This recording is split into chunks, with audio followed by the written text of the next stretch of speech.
वालेकुम सलाम। कहाँ ने राणा राणा मने नाला राणा राणा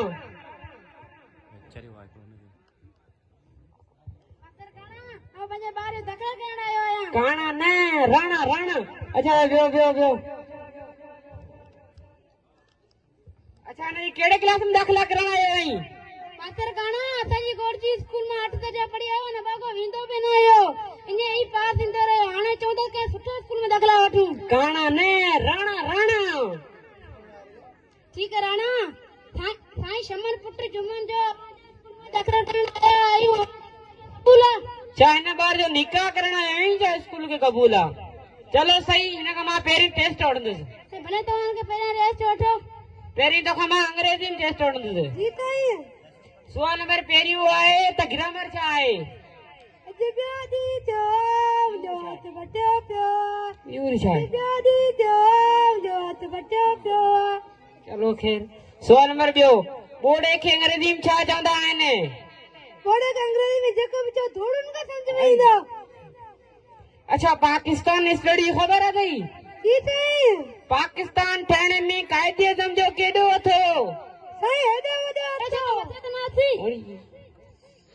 पाकिस्तान जी इराद जी माप केतरी आहे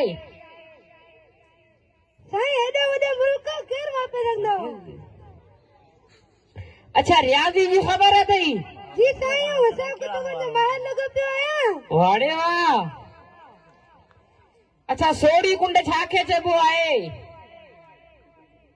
सोड़ी कुंडन के चबो जमा टिपी न सकू मदर काना सही बबदा ना काना ने राणा राणा। हाँ हुआ तो आखिर में खोल पौंदी। रियाजी जो सवाल नंबर बियो आहे वकार वटे 5 रुपया आहिनि उन मां 5 रुपया वसीम खे ॾे थो बाक़ी वकार वटे घणा बचा साईं 5 न दे हाँ सिंधी जी ॾे किन बि टिन जानवर जा नाला ॿुधायो जेके गोश्त खाइनि था। हाँ साईं एक शी वे शी जी दाल ती शी जी अम्मा। अच्छा हाणे सवाल नंबर बियो उहो कहिड़ो पखी आहे जेको तेज़ उॾामे थो। हाँ साईं जेके वधीक तकड़ हुजे पातर काना मुझे छोकरो पास थियो काना ने राणा राणा सिर्फ पास सब जो सही ॾिना अथई। हाणे शी अबे हलो ये ही रोशन कर पता न मुझे बा ठीक है साईं हलो असां हाणे ठीक आहे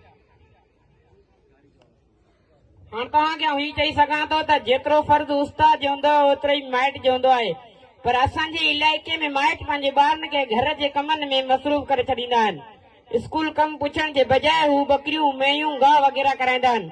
उन्हनि जो उहो ई सबबु आहे शागिर्द न पढ़ी सघंदो आहे। शागिर्द सिर्फ़ 4 कलाक स्कूल में हूंदो आहे 20 कलाक घर में हूंदो आहे पर माइट पंहिंजे ॿार खे स्कूल कम करण जे बदिरां घर जे कमनि में मसरूफ़ कंदा आहिनि जंहिंमें वॾो नुक़सान उन जे औलाद खे थींदो आहे जो ॿार न पढ़ी सघंदो आहे। महिरबानी।